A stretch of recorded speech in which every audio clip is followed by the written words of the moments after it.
Yeah. So coming to your life at the university and life in Netherlands, so how do you feel?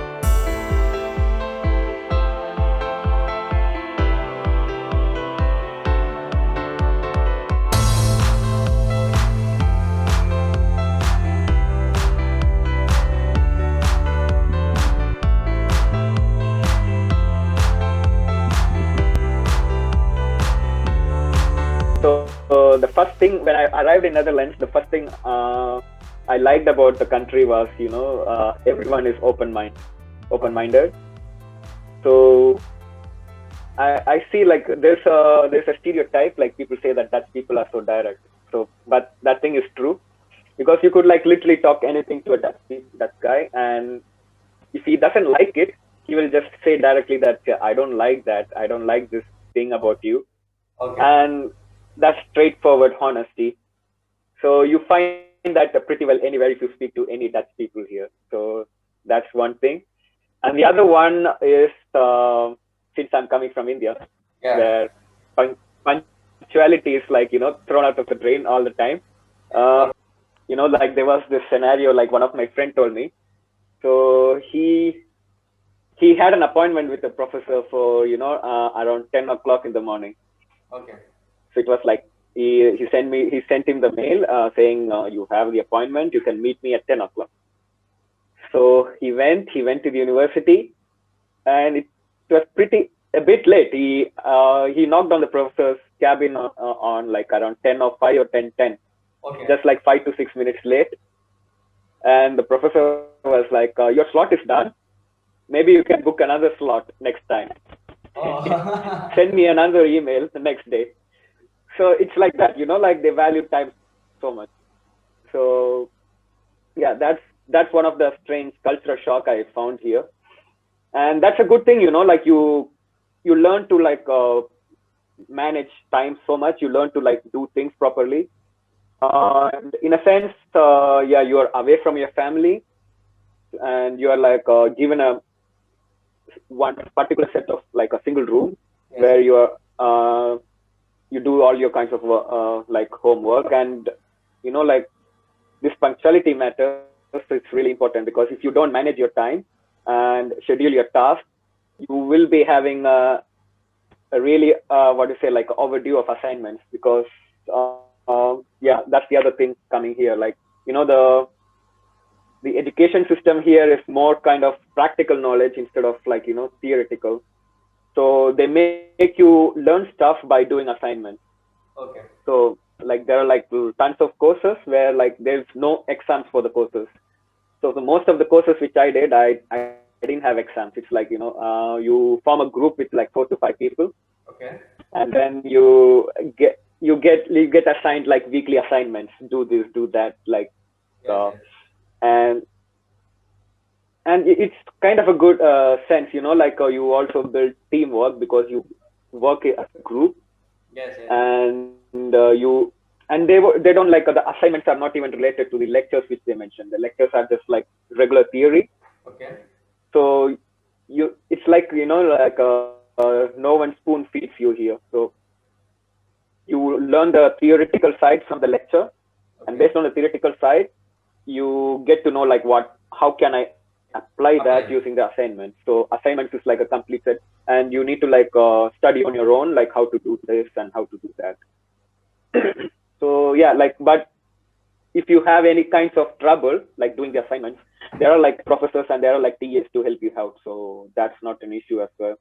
You just need to like send them a mail or something, say that I'm stuck in this, like how can I go forward, and they will not give you a solution, but they will give you like probable approaches, or like how can you do that, how and is your approach right or wrong.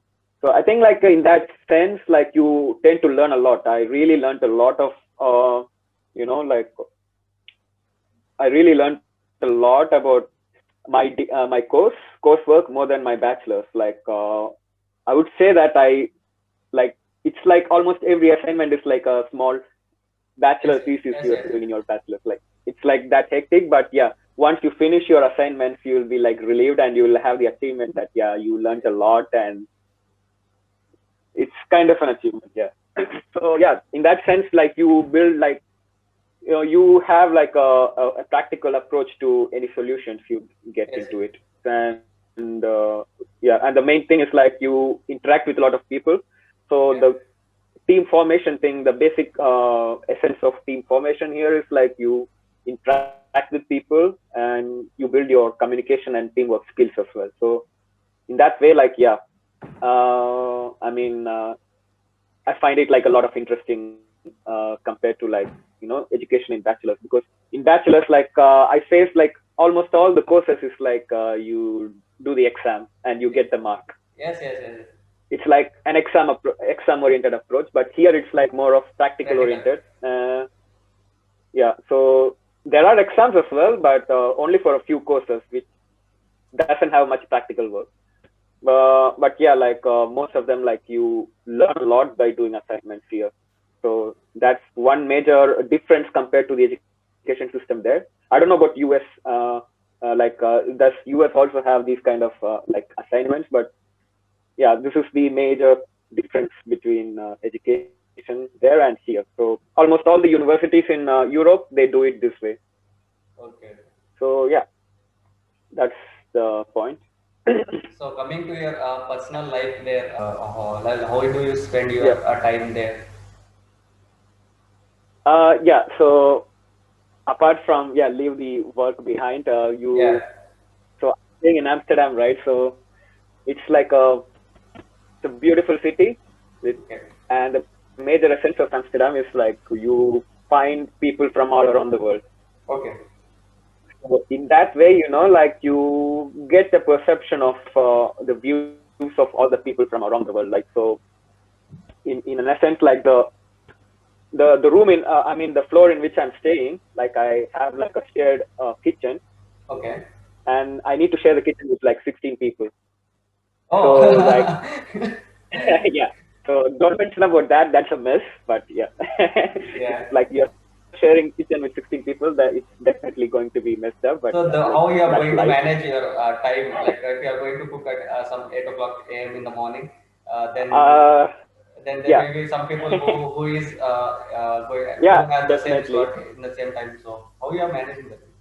So so yeah, so what happens is like if the kitchen is entirely filled with people cooking and I don't have the time to cook, I Okay. just wait for them to finish it off and then go there.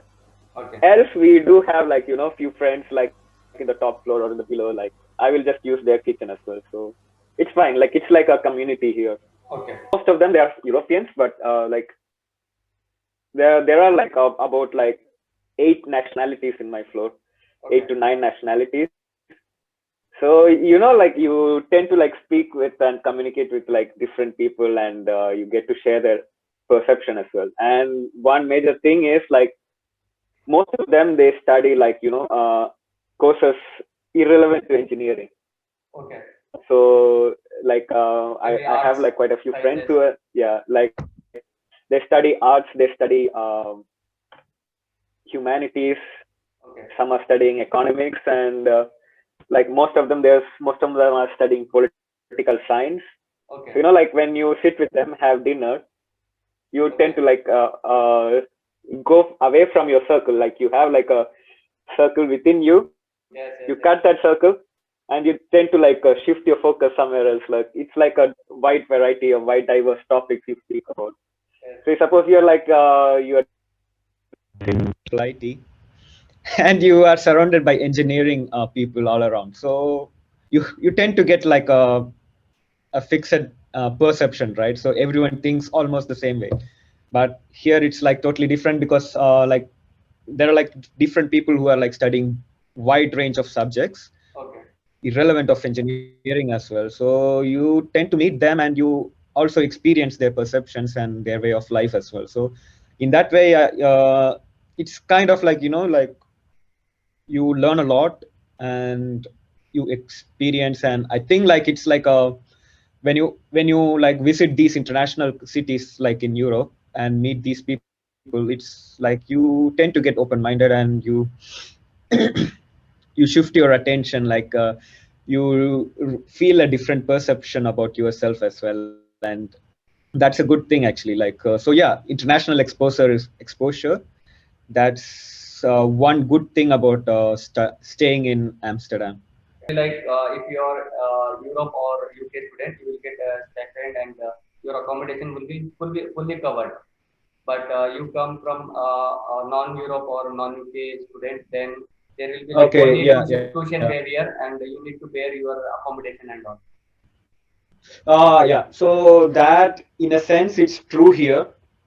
Yeah. But yeah, like here, what's the situation for non-Europeans is like, yeah, it's kind of bad for non-Europeans in that way, like the student life, because Amsterdam definitely is an expensive city. So you tend to pay a lot for transportation, Yes, yes. rent. Rent here is like insanely expensive. So like compared to other European cities, like it's insanely expensive. So yeah, compared to that perspective, like yeah, it's definitely an expensive lifestyle if you say like if you are a student. So what I suggest is like like if you are non-Europeans, like here like, the situation for non-Europeans is like Europe, non-Europeans and Europeans. For Europeans, like they do have like travel discounts for trains. They do have like they can easily apply for student finance, student loans with Yes, very limited, like very less interest.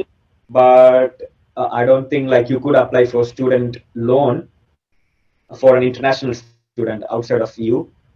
Um Apart from that, like yeah, even like EU students, they pay very less amount of tuition fees to the okay. university. Yes, yes. So the tuition fees here for an engineering course or like for most of the science stream course, it's like around for European students, it's around 2,000 to 3,000 euros a year. So Okay, that's pretty cheap for them. okay. Compare that to the 14,000 euros internationals pay. Yeah, yeah. So yeah, that's definitely like a big imbalance.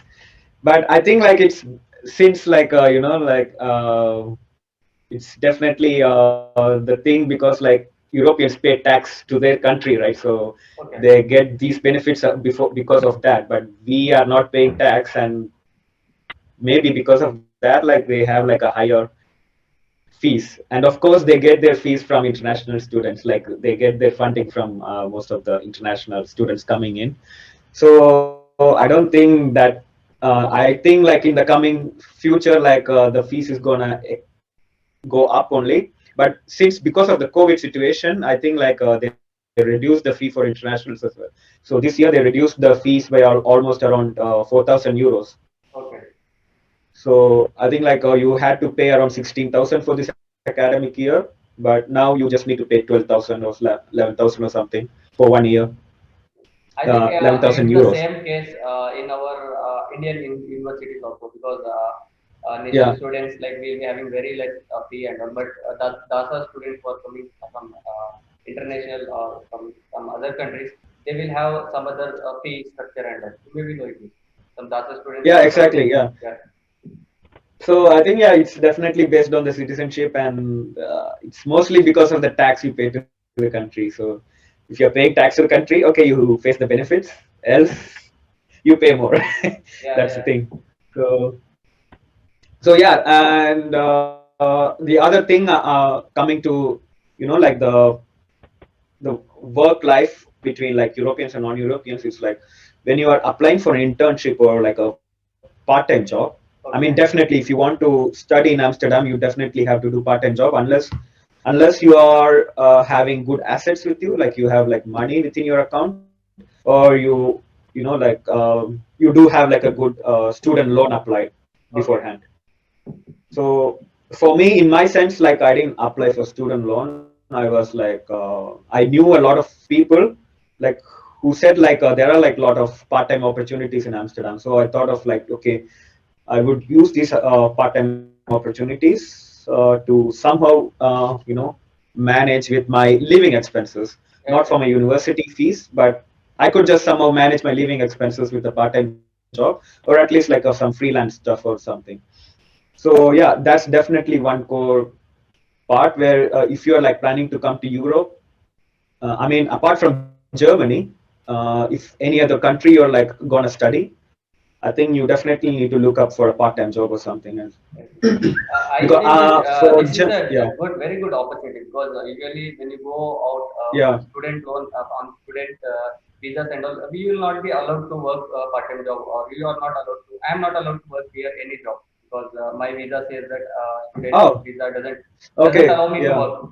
But if you have some opportunity where you can work and you can simultaneously study, it's a very good. You can balance your like living cost and all. Yeah, exactly. So here, like the thing is, even if you're doing part-time job, like you need to apply for a work permit. Yes. So if you're doing an internship, so honestly speaking, if you're doing an internship, the internship pay is like very less here. Okay.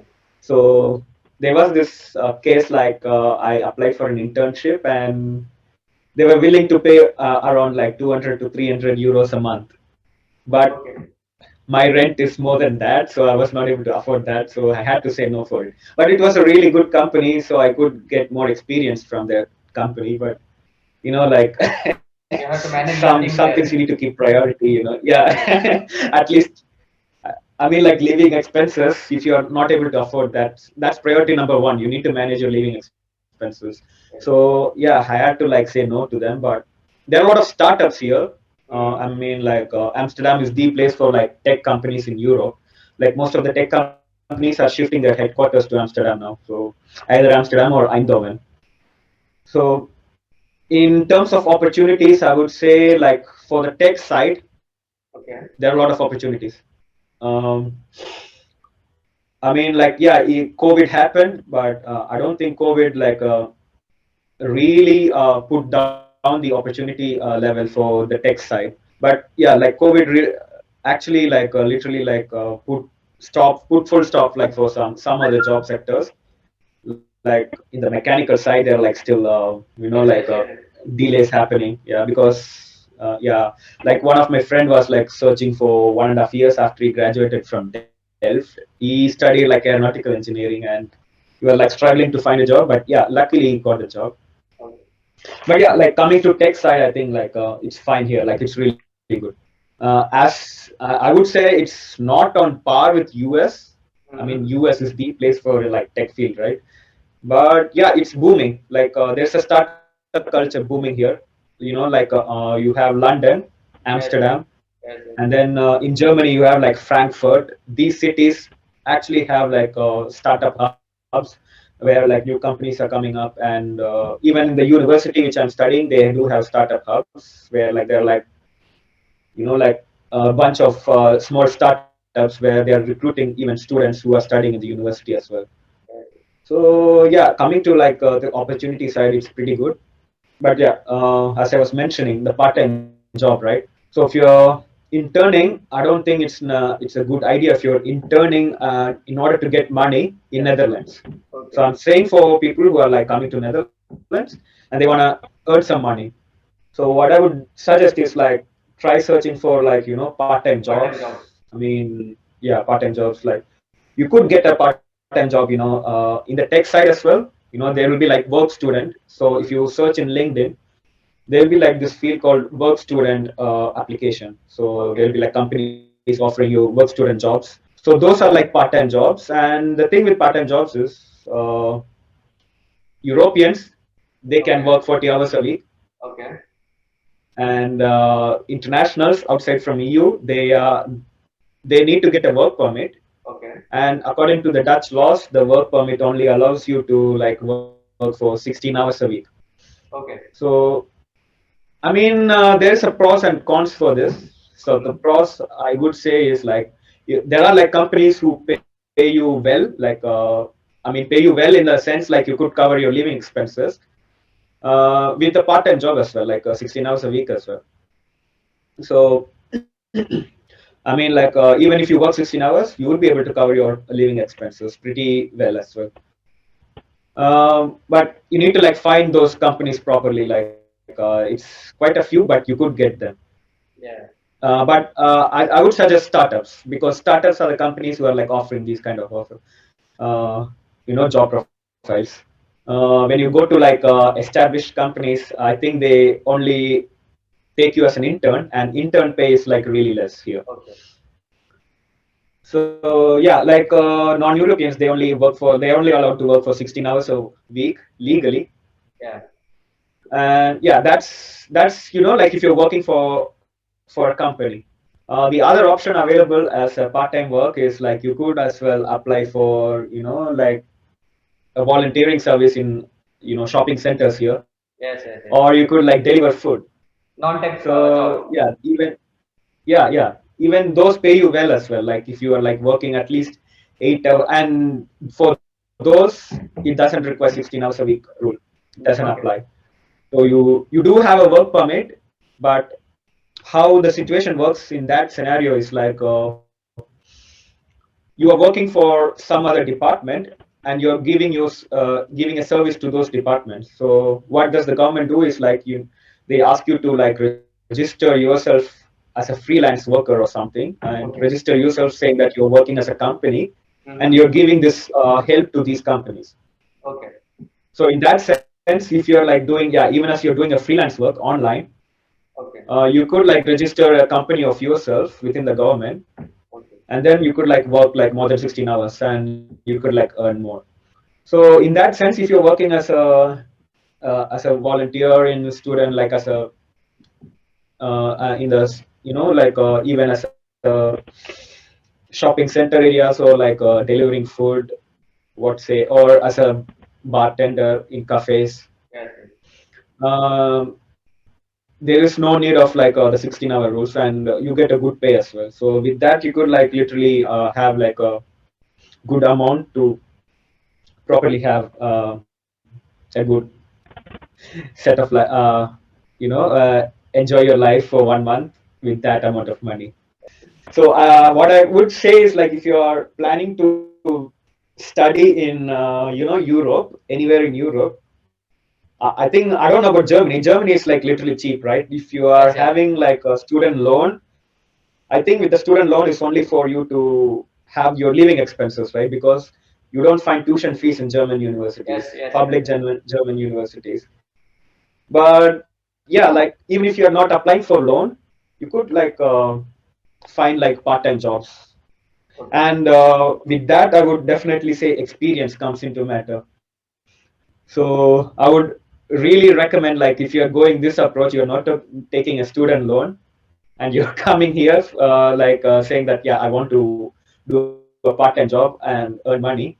At least like not in the sense that you're working outside. Working outside is also great. Okay.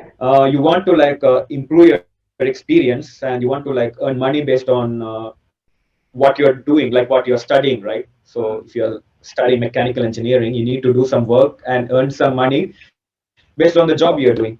So in that sense, I would really recommend you to like have some at least 1 year of experience working in after bachelor's, like after graduating. Yes, yes. If you are working for some 1 year or 2 year, you will have the experience, and with that experience, it's easier to find jobs here. Yes, yes, yes. And Your that's one profile thing will I have something to found show out. off. Yeah, Your profile basically will have something to yeah, show off. exactly. Because that's one major important thing I found here. Because here, like if you're applying for jobs, people do look at your resume seriously. Yes, yes. So they'll be like, okay, you did this. They will look at your projects, what you did apparently. Yes, yes. So it's not like you studied this, you studied that. They wanted you to show them something that Some you made experience. something out of, yeah, experience. So yeah, like if you have experience, it's actually pretty easy to get some work on the field which you are interested in. Yes, yes. So yeah, and yeah, like I mean, like apart from that, I mean, if you're applying for an internship, you would find that interviews are rather easy. I Okay. mean, for me, I would find it was rather easy because they just ask you questions related from the resume. Okay. So if your resume is like really complete and you know all the stuff which you did in resume, Okay. they will ask you the projects and how did you do that, how did you optimize or something like that based on the resume. So if you're thorough with your resume, you are fine for it. I mean, apart from, like the aptitude test, that's a different story. When it comes to the HR and face-to-face interviews, your resume matters a lot. That's what I found in my experience when I was like interviewed with like a few companies here. So That's the life when you want to work and study here. yes, yes.